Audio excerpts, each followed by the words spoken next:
Welcome to The Road Less Traveled with Tiffany Rosenbaum.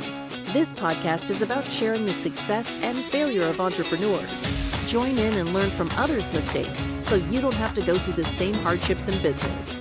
Now let's welcome your host, business coach, real estate investor, and proud wife and mom, Tiffany Rosenbaum. Welcome to another episode of The Road Less Travel. We are here with the renowned Bill Walsh, a venture capitalist, and it is the CEO, founder of the success education business coaching firm, Powerteam International. Bill's not only this, he is an accomplished author, speaker, and he does so much. You've had so much success even before Powerteam International, Bill. Like, you've done so much. I would love to discuss how you got into your success. Because so many entrepreneurs, they're like, they see what you have and they're like, oh, I want to have that. But they don't understand the road that it took to get there. And so I kind of want to talk about the road and building your team. Well, I think the first part is that everyone has to know that the most successful entrepreneurs are usually the ones that have had the most failures. So, They didn't not get up. The challenge for a lot of stories that are probably missing the big breakthrough is that they didn't get up one more time. So I can tell you that I've been broke and I've been wealthy. Broke sucks, but you always find out who your real friends are. And I think through those challenges, you realize what not to do. And everybody thinks that you hire a coach to tell you what to do, but many times you hire a coach so you don't hit some of those challenges that knock people out of the game. So for me, I started my entrepreneurial career when I was 9 years old. I had my first paper route at 9 years old. And it wasn't something that I really wanted to do, but I did believe that hard work paid. And my father told me that if you'll work hard and you'll put in the extra effort and you're in the right place with the right people, magic can happen. And that's kind of how it started, right? It was like, getting up at 5 o'clock on a Sunday morning at 9 years old and 10 years old to deliver these big, fat, heavy newspapers in Chicago wasn't such a great thing to do, but I liked having some extra money. I liked making that. And I want to say that I might've made $50 every couple of weeks, maybe it was that. I don't remember. And then from there, I had a lawnmower business where I hired some of my brother's broke friends to cut grass. And then I began racing BMX bikes. So I raced BMX bikes as a kid all over the country, and I got to be around people that were very entrepreneurial. And I think that was really the difference for me. I think sports and being around competitive people that collectively were way more powerful than any one person. Even when we raced as a team for Factory Schwinn and all these different races that we did, we showed up as a crew. And I realized back then that, and it's an African proverb today, that if you want to go fast, go by yourself. If you want to go far, go with a great team. So I've always been a believer that it's not about the team you find, it's about the team you attract. Oh, I like how you said attract. Yeah, so think differently about finding a team versus become so good you attract a team. And then all of a sudden, what starts to happen is that you start to realize that there are people that are 100 times better at things than you, and there's things you might be better at them. And so if you can find the chemistry, and I do call it the chemistry, and you can put the extra effort in, and believe it or not, everybody thinks that's who pays the most. It's not. Many times it's about who provides a safe environment with the opportunity for growth. And that was something that I learned early too, is that invest your time with great people. Oh, that's very empowering because it's true. Who you're around, you become who you're around. And so you're either going to be leveling up with the people you're around or you're going to be declining. It just is what it is. Yeah. And so when I started to invest in those great relationships, it began to pay really serious dividends. And I think that was the difference, is that, I asked the guy when I was young, how do you get one of these private jets, right? And he said, you got to be behind the cash register. And I said, well, what does that mean? He said, you got to be an entrepreneur. He said, you're not going to make it with linear income. You're not going to make it working 9 to 5. Because there's only so many 9 to 5s available. And he said, wealthy people make their money work for time, and everyone else works, they do it the other way around. They'll trade their time for some money. So I began to think about, what would it look like to build businesses or be around people that could create generational wealth and generational income. And the only way to do that was to get your money to work for you. And so I began as an early investor, and I was a trader, and I did turnarounds for almost a decade. So I was a hired gun that would come in, and if it was firing the brother-in-law or fixing the corporate marketing structure, helping you raise the money, I was good. If you had an idea, we could help raise the money, the teams, the systems, the process, but it was always one company at a time. So literally, even though I made a lot of money, it was always just serving one client for 3 or 4 or 5 months, then on to something else. And I got burnt out. And by the year 2000, I was like, my kids were 9, 7, and 2, Austin, Marissa, and Evan. And I said, there has to be more. And I wound up taking a 2-week vacation. It became almost 2 years. You believe that sometimes you have to check out to check back in. And then I teamed up as a marketing partner for a young company called GoDaddy under a group called Wild West Domains. And we bundled this with a Franklin Covey product, as well as a business plan and a merchant account. And it was called Successful. It was a little business in a box. And before you know it, we had clients all over the world that believed that if you had better processes and systems, you could win. We launched a Rainmaker course back in 2005. I know it's 20 years ago. Back then it was a 3-day intensive. Now it's 6 days, 4 times a year that we meet to help entrepreneurs grow their businesses and make them work on their grants and their book writing and their business plans. And from that, we would find companies to partner with. We would find ideas. And of course, it wasn't like it was an overnight success, but I went back to what I thought about when I was a younger adult, was that invest in great relationships. And I began to sponsor every mastermind that I could find that had good people or good connections. I would sponsor the lunch. I'd sponsor the breakfast. I wasn't maybe the biggest sponsor, but I would spend $2,000, $5,000, $10,000 to buy lunch for the right people or dinner. And because of that, I opened up doors and was able to create ways to partner with people like Les Brown and Mark Victor Hansen and John Gray and John Asseroff, where I would create value for them in terms of bringing them customers and getting their message out there to some of our customers. And because of that, they went back and did the same for me. And those became lifelong relationships. So anyone starting out today, you hear about all these get rich quick. And I'm going to tell you today that skip all the get rich quick. Get rich quick means get broke faster. Exactly.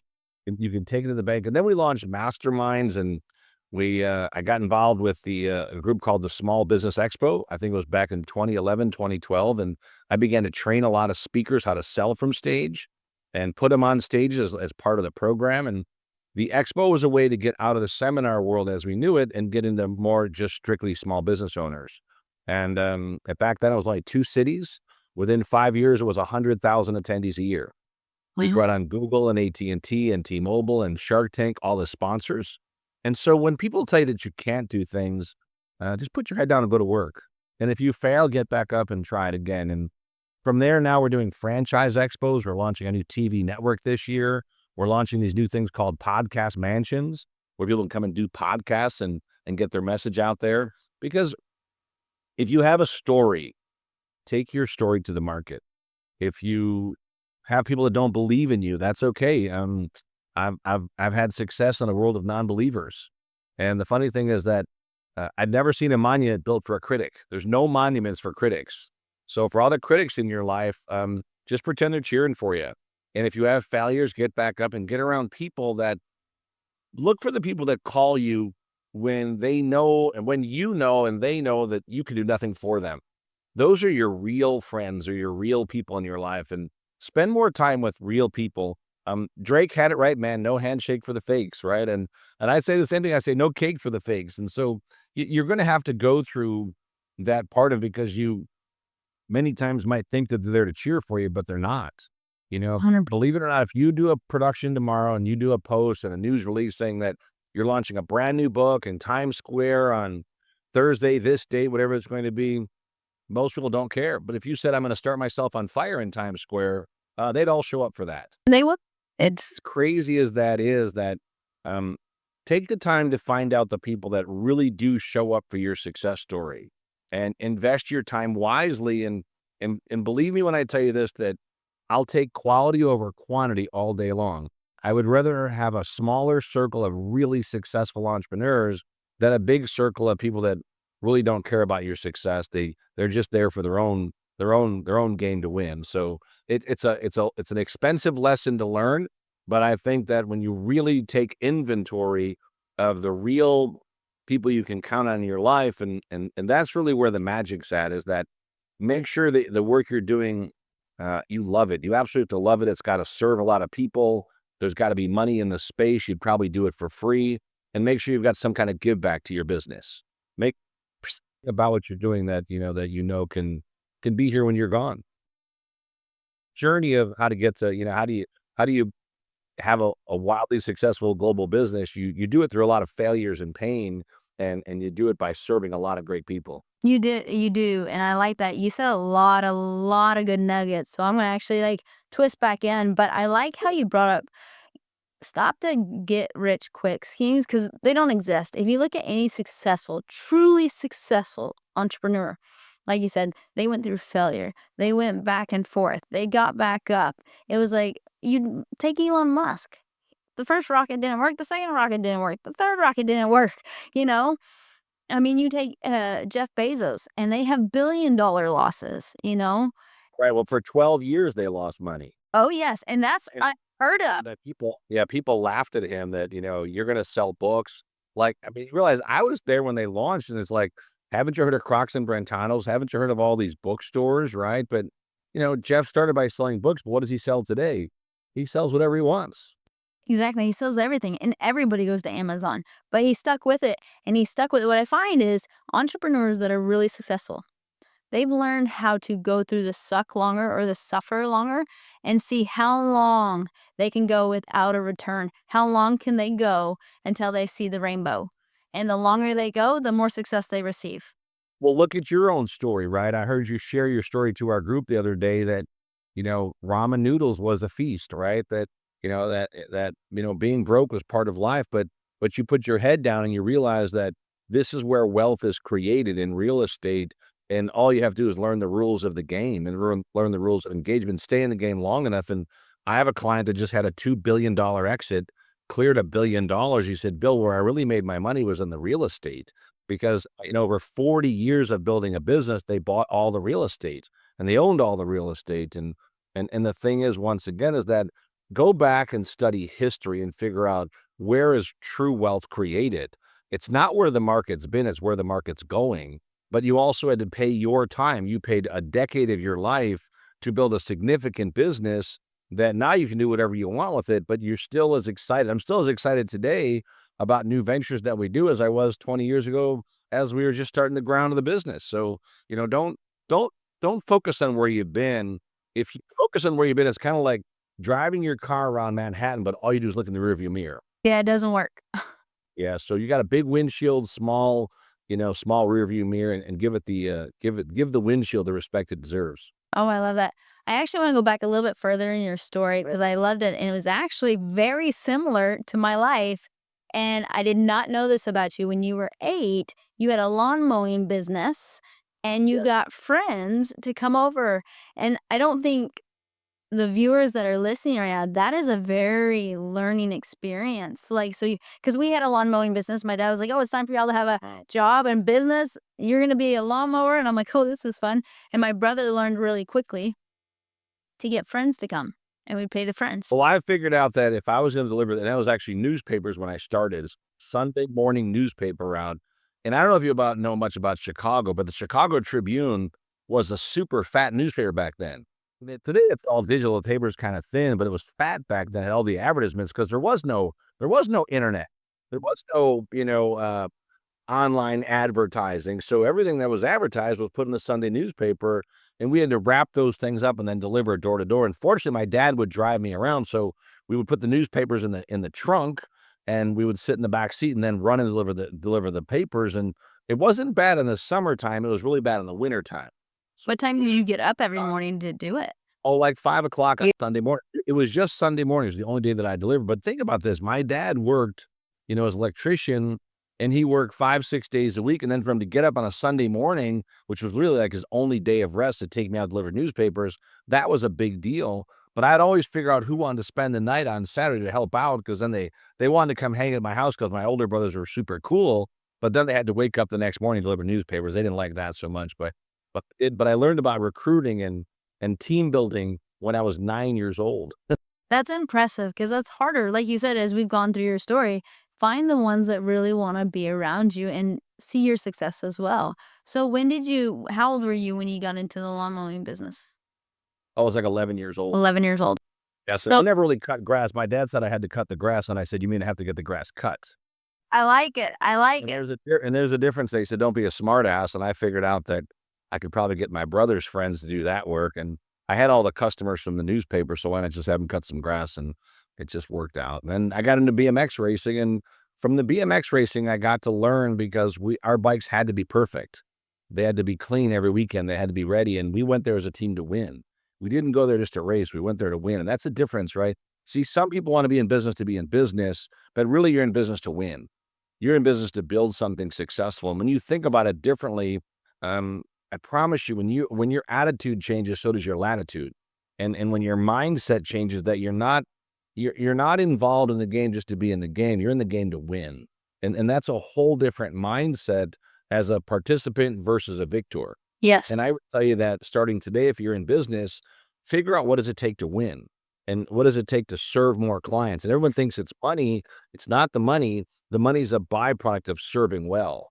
So Mm. begin to look at your business, say, how many clients can we serve this day, this week, this month? And then work it backwards. Part of our Rainmaker program is to make you reprogram the way you think about business, where everyone thinks about how much money they're going to make, but the money only shows up when you serve well. So shift all of your thinking to how many clients can you serve, right? And what's your average price point? And now all of a sudden, when you focus on serving clients, the money comes at you like crazy. So don't write this down, I'm a money magnet. Write this down, I'm a customer magnet. Oh, I like that. And if you know you can help people, then people can feel that. Because a lot of people, if they're really honest with themselves when it comes to business, they're just missing a few pieces. They've got some of the right stuff and they're probably doing really well. But no matter how successful somebody is, there's always things that someone else will see that you might not see. And that's why, even as a business coach, I hire lots of coaches. You want to have life coaches, health coaches. There's different coaches that you need. I go to business courses. I never stop attending courses to learn. You'll see me at seminars at least once, maybe twice a month, where I'm just a student there taking notes. Which is so important. And that's a sign of a good coach and trainer and mentor, is that the minute you stop learning, you're done. Because there's no doubt that technology and the pace of exchange, the pace that it's moving at, is something I've never seen before. But if you just, once again, be a lifelong learner. And that's the thing I'll tell business owners today, is that don't rest on where you've been because someone's going to take your lunch. Focus on where you're going. And you're going to find that when you live from that vantage point, you stay ultra competitive in the marketplace. I love that. I love how you said continue to learn. I want to go off that a little bit. Like when you continue to learn, how important do you see that processes are, and how have you learned and grown to understand how important processes are in your businesses? Well, as you know, everything's a process. So we teach a 3-step process equation that, number one, you have to focus on prospecting. So there's a process for that. It's learn to be a better public speaker, learn to have automated mobile sales funnels, learn to make sure that you follow up forever, make sure your videos are engaging, make sure you lead with education. Then the second process is activation. A client buys your product. What happens? What is the absolute follow through? Now, if you're a one-time sell product, well, that might be different. Let's just say that you sell somebody a screwdriver. Well, maybe your sale is done there. But if you're in a business where there's what I call acquisition and retention, so it's always prospecting, then it's always activation, and then of course, this is a big one, everybody, it's retention. Someone told me a long time ago, if you want to build a great business, learn how to acquire customers and learn how to retain customers. Oh, yes. Acquire and retain, acquire and retain. And so you've got to spend just as much time on the retention, because retention many times will bring you a lot more clients. So send a thank you card. Make one phone call a day to best customers. Every day, call one customer, whether they pick up or not, just call to say, thanks for being a great customer. If there's anything else I can do, let me know. Most people, they learn follow-up, but they don't learn follow-through. Oh, Follow-through is where the millions is made. It's not in follow-up. So follow through for years with relationships, especially if they're the right ones. but it's your job as the CEO of your own business. And that doesn't mean chief everything officer. It means, chief empowerment. I'm okay, chief executive. But so often we've got to make sure that our habits line up with our goals. And if your actions and values don't connect, you're going to spin. And these are the phases I see for entrepreneurs, is that they go from busyville to brokeville to burnoutville, because they won't put the time in that's required to win. And champions are always going to pay for success in advance. Oh, yes. I remember the many, many nights in the middle of the night, I'd get up. I'm like, oh, I got to get this done. I got to get this done. I got to run. Because we had no money. Like you said, my story. And it was like, I didn't care what time it was, what was happening. Like, it was going to win. And when you brought it back to win, it's true. You're going to win when you're competitive. And Oh, you're not, it's not over till you win. Les Brown said that a long time ago. It's not over till you win. And I think win is based on your terms. Don't worry about someone else's success. You're not going to pay their bills. You're not going to cash their checks. You're not going to fly in their jets or fly their jets. So create success on your own terms. And if you're happy and you're healthy, and if you're fortunate to have, family and kids that love you, if you raise good kids, what a blessing. But measure success on your terms, because you never know what someone else is going through. oh, that's You've never lived a day in their shoes, so don't think you have. So just be yourself and focus on your own set of circumstances. No, I love the book, The Courage to be Disliked, a lot, because so often someone sees someone's success and goes, oh, I want that. A lot of times I'll flat out ask anybody I see, I'm like, what do you really want? What is your ultimate life? What is your ultimate dream? And 9 times out of 10, the person struggles to answer it. And I'm like, you got to figure that out, because you're looking at everybody else. Look at what you truly want and then go after that. When you're looking at what someone else has, you're not seeing the entire picture. You're not seeing what they went through to get there. And so are you willing to go through that? You got to decide. But one thing you said, which I think is really important in business, is if you don't measure it, it doesn't grow, right? How often do you see businesses not measuring, not using KPIs, and you come in and help them out? But I find that businesses struggle with this. I would say that 80% of businesses I work with, even the larger ones, believe it or not, don't have proper KPIs. Even for a small business, you can write this down: LPC, right? Just leads, presentations, customers. It's a simple KPI you can run with every week. LPC, how many leads did you generate? How many presentations did you do to actual buyers of your product? How many new customers did you serve? Starbucks knows this number every 10 minutes worldwide for every barista and every SKU. Walmart every 30 minutes. 55,000 SKUs in their store, and they can tell you the average spend per customer every 30 minutes that walks through a Walmart door. So in business, you need to break it down to at least daily, a daily KPI that everybody's involved with. Everybody should know the numbers. I don't care if they're a janitor. When the San Francisco 49ers won the Super Bowl 3 times, every person that worked at the stadium got a ring. Oh, I love that. Got a ring.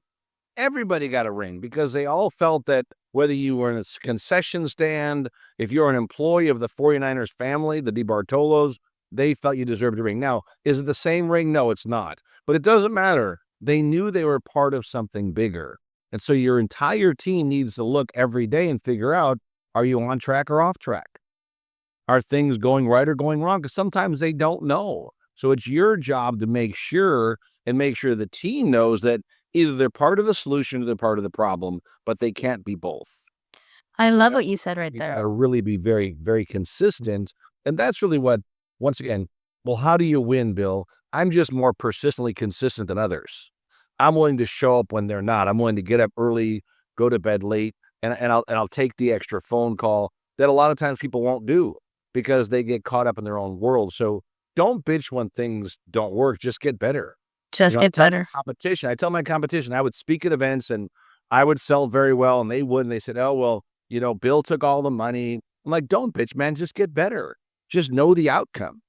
So a lot of times it's okay. And you know what? Let your haters hate. Let the haters be the fuel that help you drive even more success. I love what you said there about daily KPIs. The reason why Walmart can have a 2.37 net profit is because they know it on every 30 minutes. They know so well their numbers. We do daily because I'm like, I know a bunch of companies do weekly, but is the team supposed to improve on the weekly KPIs if you gave it a week late? So we do daily as well. And I think that's incredibly important. And you've got to have something that creates a minimum, maximum, outrageous. People don't ever do that. You've heard this 10X theory, right? Well, we trained 10X 20 years ago. And the minimum is kind of like what people are going to give you the first time. The outrageous is always 10 times the minimum number. And what you settle for is usually the max. So max is about 3 times your min. But if you have nothing to shoot for, then any goal will do. And this is the reason public companies forecast in 90-day runs is because it takes usually 2 business cycles or 2 quarters for things to change dramatically. Yeah. Well, if you're only forecasting your business 6 months out, you're really taking a big guess on your win. But if you're doing it daily and you have weekly numbers, you can literally forecast to figure out, am I getting better, getting worse? Now, this starts with the premise that you have a good product or you have a great product or service. It's priced to sell. It's priced for profit. When we built the Rainmaker program, it was built around the same things I did to do public turnarounds and large company turnarounds that, inspect what you expect. And before you know it, you'll start to get the results you're looking for, because what you find is if you don't keep score, you're scheduling failure. So it's either schedule success or plan failure. And I can tell you this, that the businesses that are the most successful, they keep the best score. And they work every day to get incrementally better.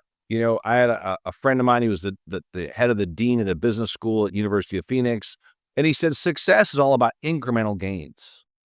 Very, very small incremental daily gains. I mean, it took Amazon 12 years to figure out their business model and billions of dollars. And, today they sell you everything. They started by selling just books. We talked about this earlier, but think about in your business today is that it's not just where you're at today. What else will your clients need? Why are we going into podcasting and TV shows? Because I think the future, this stuff's not going to slow down. So it's either you're moving towards where the market's going or you're going to be left behind. No, 100%. And I appreciate that. Bill, I want to be very respectful of your time. I'd like to finish up with about 3 questions real quick. Spitfire is what we call it. Oh, by the way, What?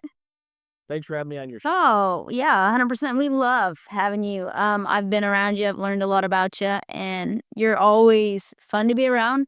You're also very gracious. Sometimes when you get around very successful people, it's not always that way. And so I love to put myself in positions to be around the successful that are gracious, humble, and want to help everybody get better. I appreciate that. Thank you for the kind words. I'll send you a check for those nice words later.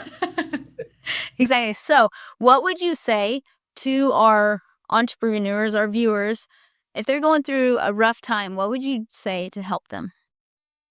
If you're going through hell, don't put the car in park. So much of it, just keep going, and it's not going to be easy. And sometimes it might even get tougher, and learn to realize that there are people in your life that do care, and don't be afraid to reach out for some help.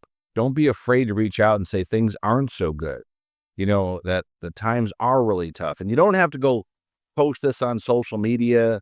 You don't have to look for a pity party, but you do have to get around people that are winning and figure out, once again, how can I serve people that are winning at a much higher level, because they're going to give you true feedback. What you don't need is people to blow smoke up your ass and tell you how great you are. You need people that will put you in place to say, if things aren't good, there's a reason they're not good, and this might be a time to change course. This might be a time to take inventory. It's just like in life, there's seasons, right? You've got fall, maybe not so much in Arizona, but a lot of the climates, you've got fall, you've got spring, you've got winter and summer. And during the winter seasons, things can be really, really tough. But spring's right around the corner. So you've got to ask yourself, are you in the right place with the right people? Is someone else successful in something that you're doing? If someone else is very successful in the same space as you, it means you can do it. So you might have to recalibrate and take a step back and figure out, how do you correct and continue? There's a great book called The Secrets of the Millionaire Mind. And I believe all success starts with the inner game before the outer game, written by T. Harv Eker. There's people like Tony Robbins. There's a lot of great inspirational, what I call inner game experts to win. And then you combine that with someone like a lot of the work that we do, which is more the outer game. It's the tactical game of business. It's the blocking and tackling. It's the technology. It's the follow through. It's the follow up. It's actually sitting down and making the sale. It's see the people, tell the story, which these are the mechanical side of the business, but they both have to be in place. So if you're going through a tough time, maybe go look up Jim Rohn, on YouTube, or go find some really inspirational people that are doing what you'd like to do. And you don't have to be, don't let people that are out there that are trying to twist or turn to make you feel bad about who you are. Listen, every successful entrepreneur has seasons, and be prepared for them. But realize also that at the end of that season, there's more sunlight, there's more opportunity, there's great things happening, and get around people that believe in you, that support you, not that try to put you down for not having a great season. I love that. What is the worst advice you've ever received? Oh gosh, the worst advice I've probably ever seen. I've always had people tell me you can't do it, and sometimes it was the worst advice, but it was sometimes the best advice. And so I do think the worst advice I've seen other people is that, and this is something that's so critical for everyone today, is that stop taking advice from broke people. I think early on I would listen to people because they were older, and so I thought because they were older, they were wiser, and that's not always the case. Figure out once again that who you seek counsel from can be critical in the path of your success. And if they're not in a place where you wish to be, if they're not living a life that you'd like to live, they may not be someone for you to take counsel from. So I believe early on I would take counsel from people just because they were older, because I thought maybe they were wiser. But, what I came to realize is that just because they were older did not mean that they had great counsel. Find people once again that are very successful based on how you define success. If they're very successful in family and your goal is to, raise a family, then go seek counsel. If they're very successful in business, get in rooms where, and you have to know you belong in every room. If you're listening today, you can say, Bill Walsh said, I belong in every room. And you do. I don't care if it's politicians, heads of state. I've been in every room, whether it's President Trump or RFK Jr. or Bill Clinton. I've shared stage with some of the most powerful leaders in the world. And you have to know before you show up, you belong in that room. And this is one thing that I've found, is that when you really learn that your gift is your gift and stay in your lane, you become unstoppable. I love that. What is the best advice you have ever received? Well, that's pretty easy. I do believe the best advice was that don't go it alone.